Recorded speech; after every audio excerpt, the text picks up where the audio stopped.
오늘은 베드로의 전향이라는 제목으로 하나님의 말씀 전하고자 합니다. 전향이라고 제목에 썼는데 전향이 뭡니까? 사전적 의미로 보면 두 가지 뜻이 있습니다. 첫 번째는 방향을 바꿈 이런 뜻이고, 두 번째는 종래의 사상이나 이념을 바꾸어서 그와 배치되는 사상이나 이념으로 돌림, 이게 전향입니다. 특별히 여러분, 예전에 아주 냉전 시대 때 사상 전향 이런 말 우리가 많이 썼죠. 그 전향입니다. 그런데 전향이 쉽습니까? 이런 전향이? 공산주의 사회주의자가 자유민주주의자로 전향하는 게 이게 쉬운 일입니까?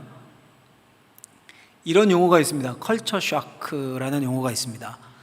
번역하면 문화 충격 이런 뜻이죠. 그러니까 자기가 살던 문화와 전혀 다른 이질적인 문화를 접할 때에 받는 충격을 컬처 쇼크 이렇게 부릅니다. 미국에 살던 한 이민 2세가 한국에 이제 취직이 돼서 온 겁니다. 취직이 돼서 처음 한국에 왔습니다. 생전 처음 와서 이제 살아야 되잖아요. 취직됐으니까.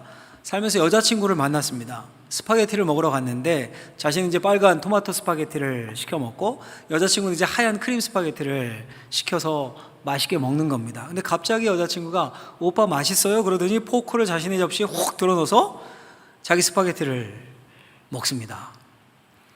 말릴 틈도 없이 그 남자 안색이 확 변하면서 정색을 합니다. 그리고 둘이 헤어져요. 제가 예전에 어떤 토크쇼에서 들었던 실제 있었던 내용입니다. 이게 문화 충격입니다. 문화 충격. 미국에 살았을 때 각자 자기의 접시에 덜어 먹잖아요. 미국은 그런 문화에서 살다가 음식 한 군데 찌개 같은 거 넣고 같이 숟가락으로 떠먹고 이런 한국 문화에 왔으니까, 지금은 뭐 한국도 많이 바뀌었지만 예전에 우리 그랬지 않습니까? 그 사건을 경험한 그 청년이 한국 문화에 적응하는데 내가 몇 해가 걸렸다 이렇게 고백을 하더라고요.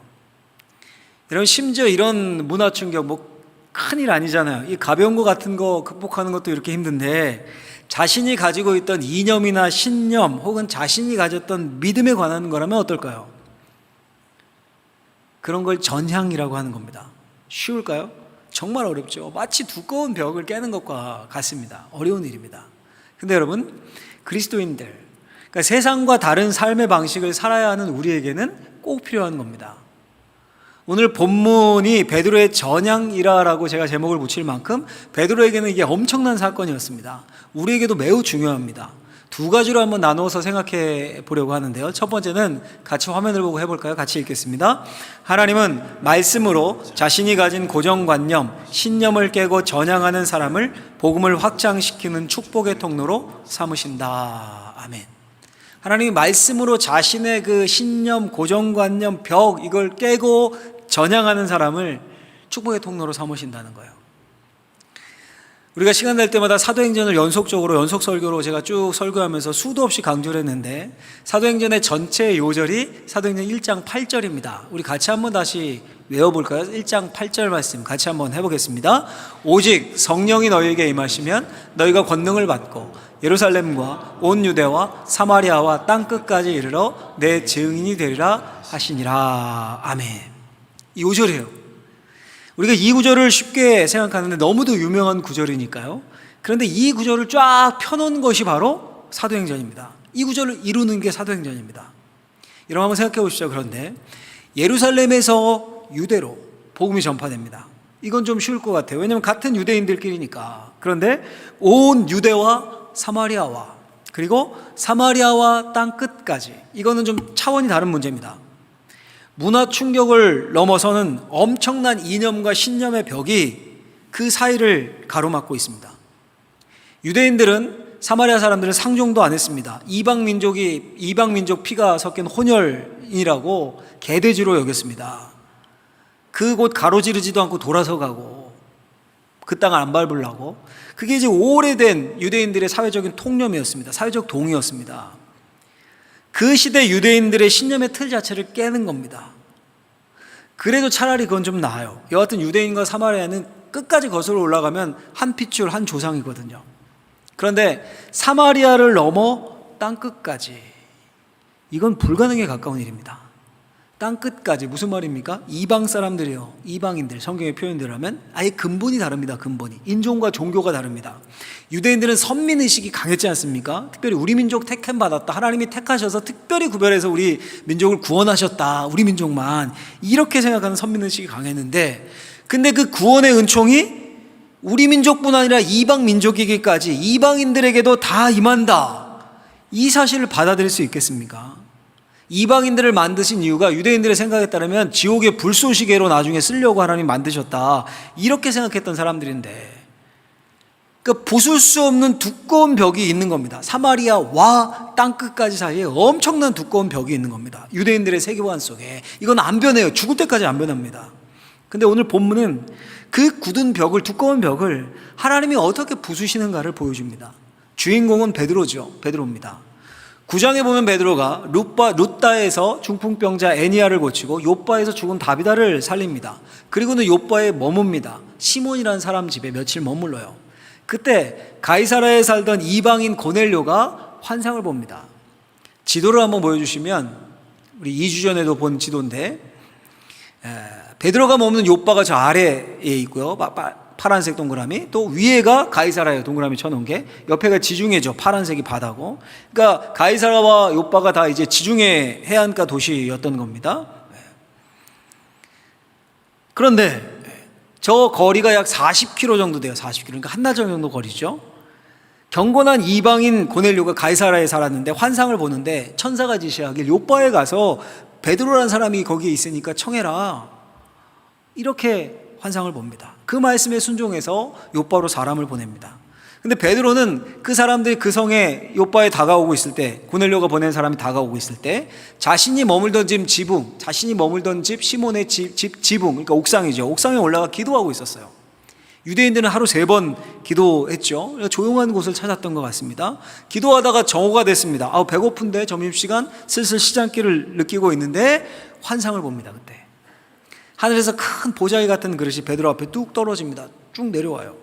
이거 뭔가 그 그릇 안에 뭐가 있나 봤더니 유대인들이 진짜 질색을 하는, 부정하게 여기는 새, 짐승, 곤충, 파충류 이런 것들이 막 우글우글 가득 들어 있습니다.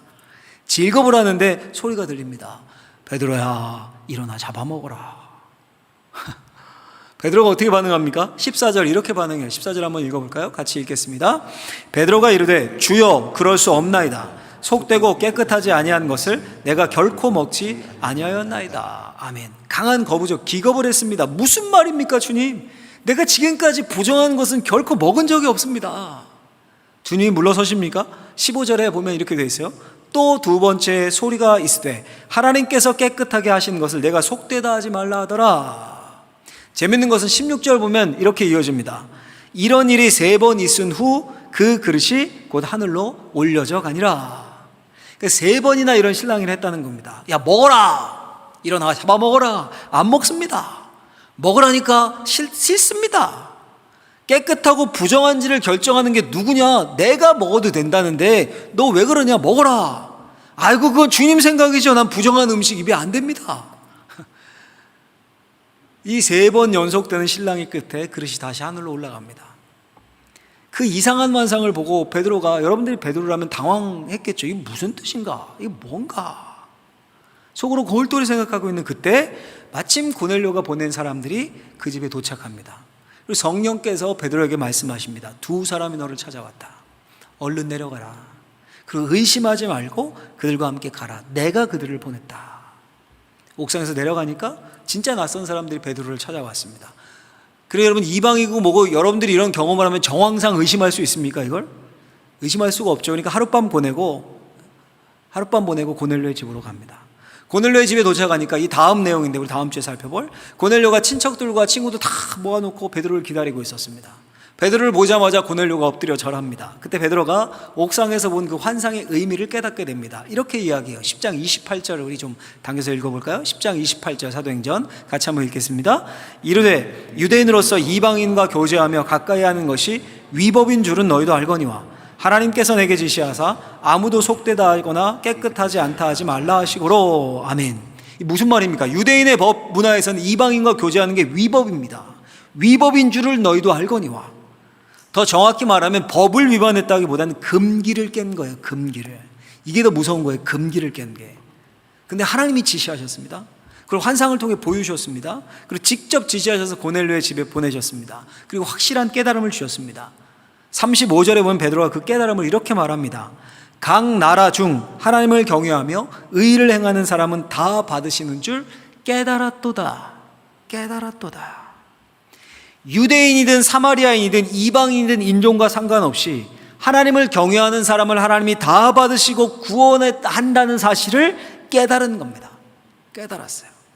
자신이 수십 년간 가졌던 전통, 금기, 신념을, 세계관을 깬 거예요.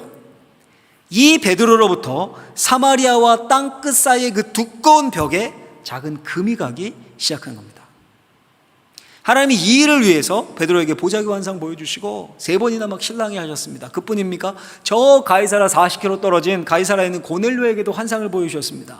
고넬료가 하나님의 말씀에 따라서 사람을 보내고 환상을 보고 이게 무슨 일이지 당황하는 베드로를 딱 찾아와요. 딱 그때. 그리고 동시에 성령께서 말씀하시죠. 내려가라. 내가 보낸 사람들이 와 있다. 그들이 이방인이라고 의심하지 말고 그들과 함께 가라.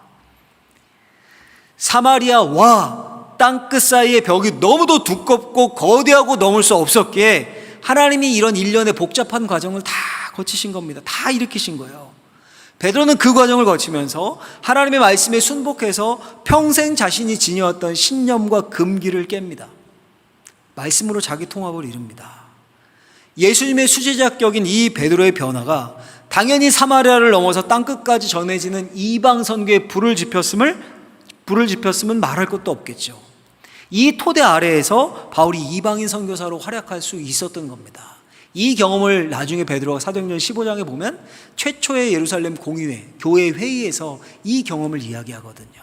이방인에게도 구원이 임한다, 이런 논리를 쫙 펴서. 여러분, 이런 일은 성경에만 나오는 전설 속의 이야기가 아닙니다. 마치 우리가 그렇게 대하면 안 됩니다. 어느 나라든 복음이 전해지는 초기에 이런 역사들이 나타났습니다. 우리나라도 마찬가지였어요. 우리나라 선교 초기의 역사도 그랬습니다. 제가 오래전에 한번 짧게 이분을 소개해드린 것 같은데 한번 사진을 보여주시면 누구냐면 사무엘 무어라는 선교사님입니다. 언더우드 선교사님 들어보셨죠? 연세대학교를 세운 언더우드 선교사님은 다 아실 텐데 언더우드에게 큰 영향을 받아서 32살 때 이분이 한국에 옵니다. 32살 때. 그 해가 1892년이었습니다. 무어 선교사가 몇 년 후에 지금 이제 서울 롯데호텔 있죠? 그 자리에다 곤당골이라고 불렸대요. 거기에다가 교회를 세웁니다. 이름을 곤당골 교회라고 붙여서 세문안교회 다음으로 세워진 두 번째 장로교회입니다. 우리 한국의 두 번째. 그리고 그 교회 안에 예수학당을 열어서 조선인 교육을 시작합니다. 근데 그 학생 중에 봉출이라는 이름의 학생이 있었어요. 근데 아버지가 백정이었습니다. 그러니까 백정의 아들이죠.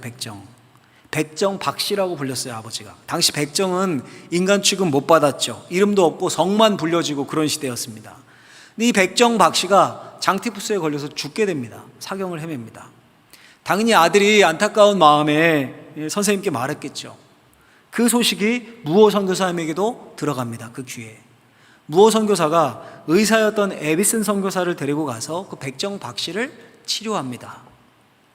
한번 사진을 보여주시면 이분이 에비슨 선교사님입니다. 당시 고종 황제의 주치의였습니다.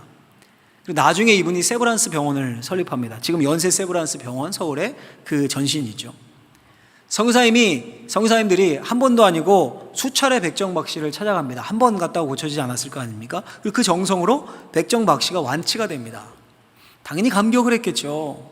조선 사람들은 백정 사람 취급합니까? 안 하는데, 그런데 저런 파란 눈에 선교사님들이 관심 가지고 몇 번이나 찾아와서 치료를 주니까 얼마나 감사한 일입니까? 이 백정박 씨가 감격해서 그 무어 선교사님이 세운 곤당골 교회에 출석을 합니다. 나가요.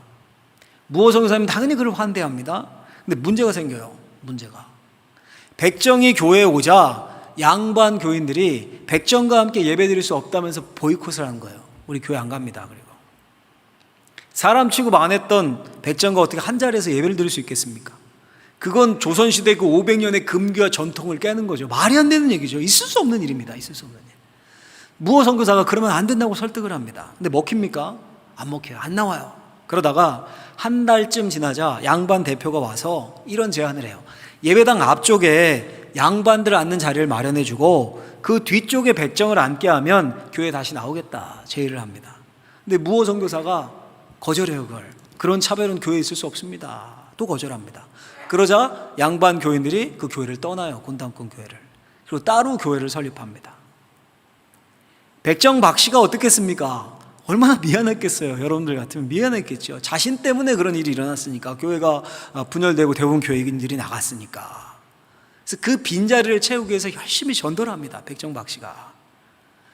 백정을 사람 취급해주는 교회가 있다면서 서울뿐 아니라 수원까지 가서 전도를 합니다. 근데 여러분, 끼리끼리 논다고 전도한 사람들 대부분 누구겠습니까? 백정들이죠. 당연히 백정들이에요. 곰단골 교회가 졸제 양반교회에서 졸제 백정교회가 된 겁니다. 근데 놀라운 사실은 나중에 그 곤단골 교회에서 갈라져 나간 양반 교인들이 자신의 잘못을 뉘우치고 무호 선교사님께 되돌아와요. 그래서 양반교회와 백정교회인 곤단골 교회가 합쳐져서 홍문석골 교회라는 교회가 세워집니다. 그 교회가 지금 서울 인사동에 있는 승동교회입니다. 승동교회. 승동교회 전신이 홍문석골 교회입니다. 어떤 분들은 곤단골 교회가 승동교회 전신이다 이렇게 하는 분도 있는데, 이 사진이에요. 승동교회 현재의 모습. 예전의 모습. 당시 100여 명의 고인 가운데 백정이 30여 명이나 되었다고 그래요. 나중에 여러분, 그 백정 박 씨, 이름이 박성춘이에요. 백정 박 씨가 그 교회의 장로가 됩니다. 장로님이 돼요.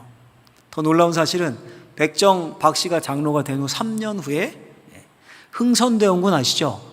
들어보셨죠? 흥선대원군의 친척, 왕손이었던 이재형이라는 사람도 그 교회의 장로가 됩니다. 그러니까 백정이 장로가 되고 왕족이 장로가 된 거예요.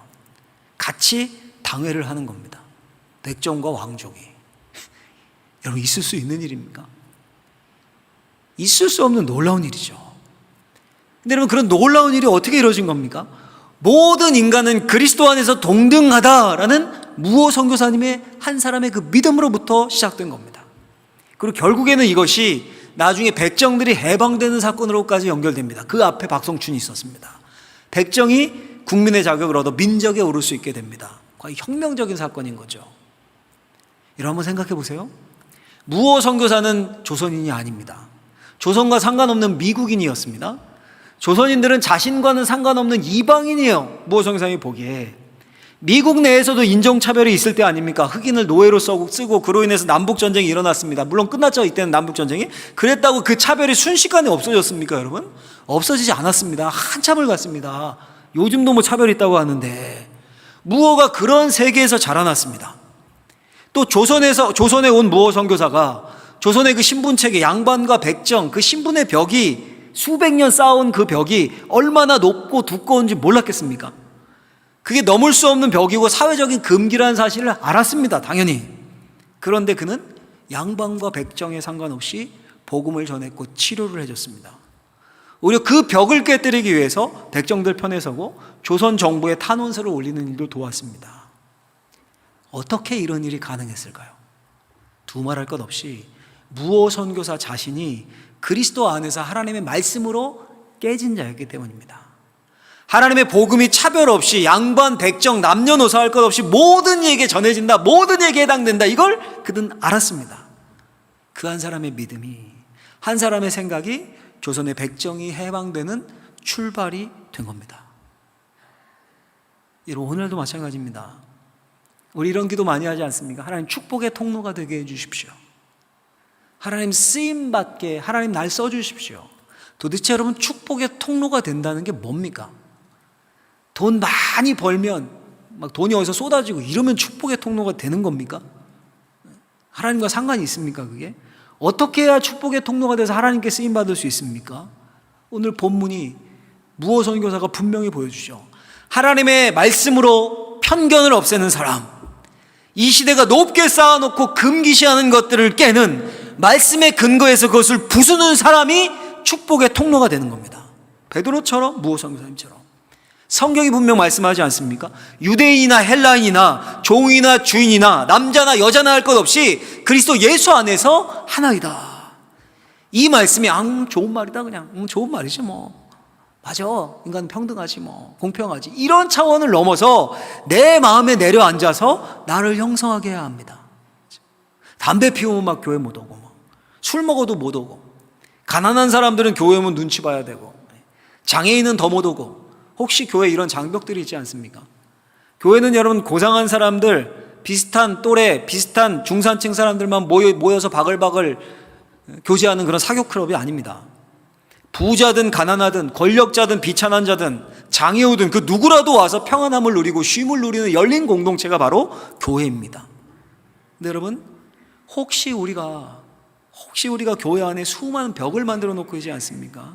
그리고 그게 믿음 좋은 것으로 혹시 착각하고 있지 않습니까? 처음 온 사람들이 눈치 보고 오래된 교인들이 텃세를 부리고, 그건 여러분 복음에서 굉장히 멀리가 있는 겁니다. 멀리. 하나님의 말씀과 복음이 전파되는 일에 방해되는 그 모든 금기나 전통을 우리는 과감히 깨뜨려야 합니다. 그게 나 자신에서부터 일어나야 돼요. 베드로처럼, 모 선교사님처럼. 그런 저와 여러분들이 되길, 그게 축복의 통로가 되는 거예요. 그렇게 축복의 통로로 사용될 수 있길 예수님의 이름으로 간절히 축원합니다. 축원합니다. 자, 여러분, 그렇다면 어떻게 이런 일이 가능할까요? 어떻게? 우리가 어떻게 또 다른 베드로, 또 다른 무호 선교사님이 될 수 있을까요? 어떻게? 둘째, 두 번째로 이걸 생각해 보죠. 같이 한번 읽겠습니다. 하나님의 말씀에 대한 열린 마음을 가져야 한다. 하나님의 말씀에 대한 열린 마음, 이걸 가져야 합니다. 여러분, 이게 무슨 말일까요? 베드로가 이방인도 유대인과 똑같이 하나님의 은총 아래 있음을 깨달았습니다. 아까 깨달았노라 이야기하죠. 그리고 사마리아를 넘어 땅끝으로 향하는 출발이 되었습니다. 그걸 사도행전 10장으로 봐요. 그 기준을, 학자들이 대부분 사도행전의 분기점을. 자, 그런데 이때 바로 이 시점에 베드로의 마음의 상태가 어땠을까요? 마음의 상태가, 베드로의 생각이 어떤 생각이었을까요? 완전히 막 굳은 마음을 가진 그냥 딱딱한 유대인의 전통에 확 사로잡혀서 그런 사람이었을까요? 이미 베드로는 하나님의 말씀에 대해 열린 마음, 하나님의 말씀에 반응할 마음의 상태를 가지고 있었습니다. 성령이 임하고 나서, 예수님의 부활을 경험하고 나서 그 일들이 조금씩 진행되고 있었던 거예요. 조금씩. 그 증거로 9장 마지막 절에 보면 이런 구절이 나와요. 9장 43절인데요. 같이 한번 읽어볼까요? 같이 읽겠습니다. 베드로가 요빠에 여러 날 있어 시몬이라 하는 무두장의 집에서 머무니라. 여러분, 베드로가 예루살렘에 있었죠. 예루살렘에 있었을 때, 또는 사마리아나 또 룻다, 에니아를 고쳤던 전도여행을 갔을 때 누구 집에 머물렀다, 이런 기록이 성경에 없습니다. 성경에 전혀 언급되어 있지 않습니다. 그런데 유독 요빠에서는 무두장이 시몬의 집에 머물렀다, 그것도 여러 날 동안 거기 머무느니라, 이렇게 이야기를 해요. 그리고 사도행전의 분기점인 10장이 시작되는 거예요. 무두장이면요, 요즘으로 한다면 이 가죽 제조기술자, 세공업자, 이렇게 생각하시면 될 듯합니다. 가죽 신발, 가방 이런 거 만들고 막 이렇게 피역하고 이런 사람들 있죠. 요즘은 기술자죠. 근데 2000년 전 유대인들에게는 이게 아주 그냥 최하층의 천민이었을 겁니다. 왜냐하면 유대인들은 죽은 짐승을 부정하게 여기지 않습니까? 짐승의 사체 만지면 부정해진다. 그 짐승, 죽은 짐승 만지면 그 사람도 부정한 사람 되는 겁니다. 부정한 사람이 만지는 물건들도 부정한 것들이 됩니다. 그러니 무두장이는 어때요, 여러분? 직업상 어쩔 수 없이 부정한 사람일 수밖에 없지 않습니까? 죽은 짐승만 만지겠습니까? 뭐 가죽 벗기고 때로는 피를 볼 수도 있고, 그게 직업 아닙니까? 그러니 부정한 자 중에 부정한 자입니다. 근데 베드로가 어디에 머물러요? 그 무두장의 집에 머뭅니다. 여러 날 동안. 것도 몰라서 그랬을까요? 율법에 무지해서 그랬을까요? 아니면 베드로 영접하는 곳이 없었을까요? 요빠에서 죽은 다비다를 살렸습니다. 여러분들이 다비다라면 베드로 집에 모시고 싶지 않았겠습니까? 근데 베드로는 유대인들이 부정한 자로 여기는 무두장의 시몬의 집에 머물렀습니다. 유대인들이 부정하다고 생각하는 무두장의 집에 머물고 그 집에서 먹었겠죠. 그 집에 수건을 썼겠죠. 집기를 사용합니다. 이 무슨 말입니까? 베드로는 무두장에 대한 편견을 극복한 거예요. 오히려 무두장에는 부정한 자고, 율법에 의하면 부정한 자고, 천민으로 막 취급하고 손가락질하면서 그가 만드는 가죽 제품 막 좋아하고 명품으로 여기고 막 뻔하지 않습니까? 요즘도 우리 가죽 좋아하는데 그 시절의 말에 뭐 하겠습니까? 명품이겠죠. 그 유대인들의 모순을 베드로는 극복한 겁니다. 어떻게 이게 가능했을까요? 어떻게? 당연히 성령을 받고 복음을 알고 하나님의 말씀을 통해 그 일이 일어난 겁니다. 즉 베드로는 이미 열린 마음이었습니다. 이미 하나님의 말씀으로 작은 모순과 편견들을 극복한 경험이 있었던 거예요. 그랬기에 유대인들에게 있어서는 있을 수 없는 엄청난 금기, 엄청난 벽, 이방인 고넬료에게 세례를 주라는 말씀에 순종할 수 있었습니다. 여러분, 오늘날도 그렇습니다. 오늘날도 마찬가지 아닙니까? 제가 우리 교역자들과 모여서 회의를 하거나 세미나를 하거나 이럴 때 종종 강조하는 바가 있습니다. 얼마 전도 제가 이런 얘기를 한 것 같은데, 이런 이야기를 종종 강조해요. 어린 유아부가 됐던, 유치부가 됐던, 중고등부가 됐던 자신이 맡은 부서에서 성장과 부흥을 맛보지 못하면 어른 목회를 해도 마찬가지다. 그냥 하는 말이 아니라 진심이에요. 제가 그렇게 배웠어요. 제 멘토 목사님께 그렇게 배웠습니다. 그리고 지나고 보니까 정말 맞는 말이더라고요. 그게 지나고 보니까. 여러분, 이게 목회에만 적용되는 이야기입니까? 모든 영역이 마찬가지 아닙니까? 사소한 모든 영역들이. 라면 하나도 물 못 맞추고 못 끓이는 사람이, 맛없게 끓이는 사람이 라면 10개 맛있게 끓일 수 있습니까? 말도 안 되죠. 어림도 없죠. 평소에 받아쓰기 보면 맨날 빵점 맞는 아이가 막 글짓기에서 대상 받아올 수 있겠습니까? 말도 안 되죠. 어림도 없죠. 영적 성장도 마찬가지입니다. 평소에 열린 마음으로 하나님의 말씀을 받아먹고 평소에 작은 일에 순종하고 사람을 이해할 수 있는 사람이 결국 하나님의 일에 사용되는 겁니다. 축복의 통로가 됩니다. 그런 열린 마음을 가진 사람이 결국 벽을 허무는 거예요. 벽을. 교회를 바꾸고 세상을 바꿉니다. 그러니까 여러분, 우리가 생각의 폭을 넓혀야 돼요. 생각의 폭을.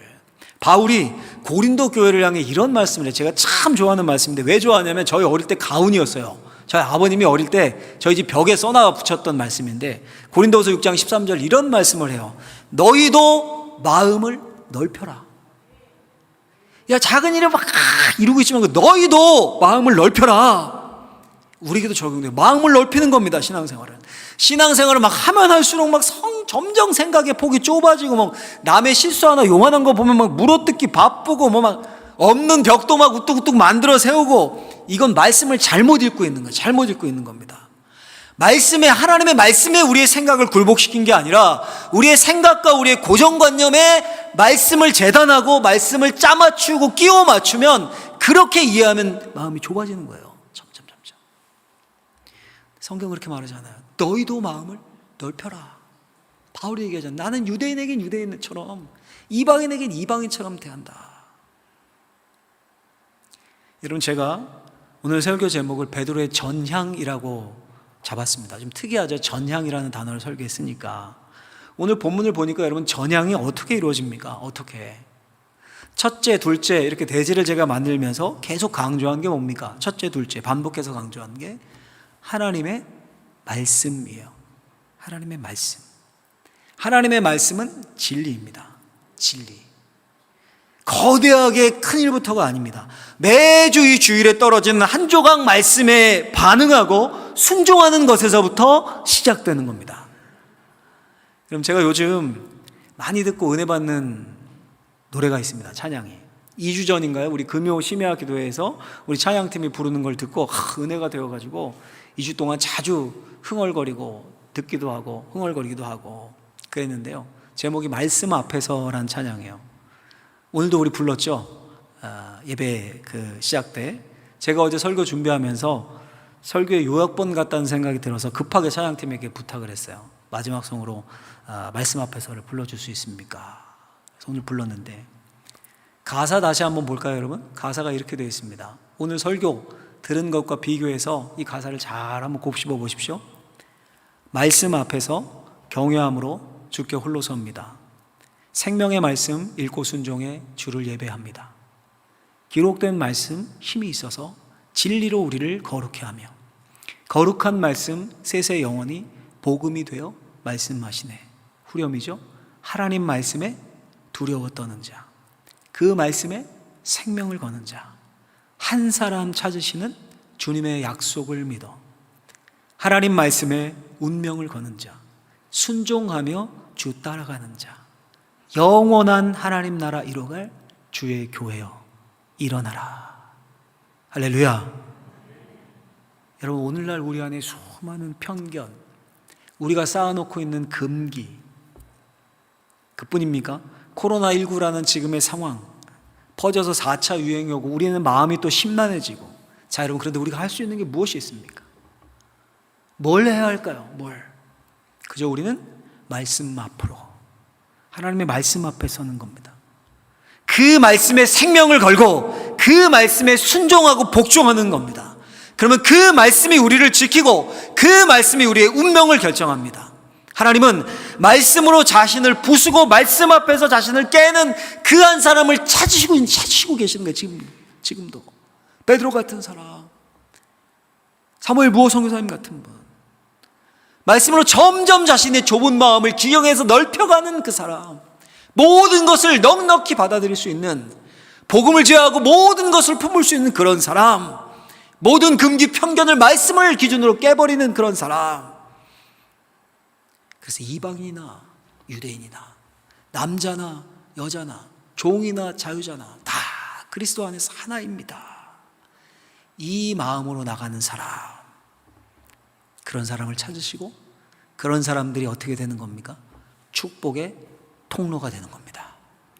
간절히 바라건대 저와 우리 사랑하는 성도님들이, 또 넓게는 우리 박어진 제일교회가 그렇게 하나님께 사용되는 축복의 통로가 될 수 있길 예수님의 이름으로 간절히 축원합니다. 기도하겠습니다. 하나님 아버지, 감사합니다. 하나님의 말씀 앞에서 하나님의 말씀으로 우리 안에 굳었던 심령들, 우리 안에 있는 금기들, 편견들 다 깨부수고 하나님의 말씀으로 우리의 방향을 바꿔 하나님께로 전향하는 그런 그리스도인들 다 될 수 있도록 은혜 내려 주옵소서. 예수님의 이름으로 기도하옵나이다. 아멘.